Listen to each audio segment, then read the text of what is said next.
আমি ১০০-তে ১০০ সিওর এই মুহূর্তে যদি স্থানীয় নির্বাচন হয়, সেই স্থানীয় নির্বাচনের মাধ্যমে শুধুমাত্র লাভ হবে বাংলাদেশের জনগণের। এই মুহূর্তে স্থানীয় নির্বাচন হলে অধিকাংশ স্থানীয় ইউনিয়ন পর্যায়ে মেম্বার বা চেয়ারম্যান ওই এলাকার সবচেয়ে ভালো মানুষগুলো হয়ে আসার সুযোগ বা সম্ভাবনা বেশি। যাদের হয়তো দলীয় ব্যাকগ্রাউন্ড নাই, কোনো কিছুই নাই। কিন্তু মানুষটা ভালো, মানুষটাকে মানুষ পছন্দ করে।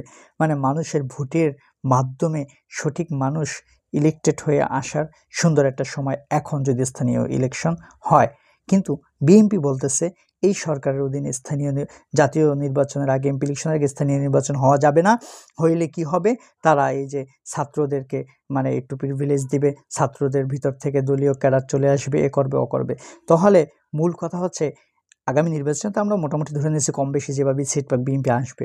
যদি আসে, তাদের সরকার থাকার পরে যদি তারা স্থানীয় ইলেকশন দেয়, সেক্ষেত্রে আমরা কিভাবে এখন শিওর হব সেই ইলেকশনটা তাদের শক্তির বলে হবে না, সেখানে তাদের দলীয় লোকজন আবার স্থানীয় পর্যায়ে ঢুকবে না, মানে সর্বক্ষেত্রে একটা দলের আধিপত্য বাস্তবায়ন হবে না।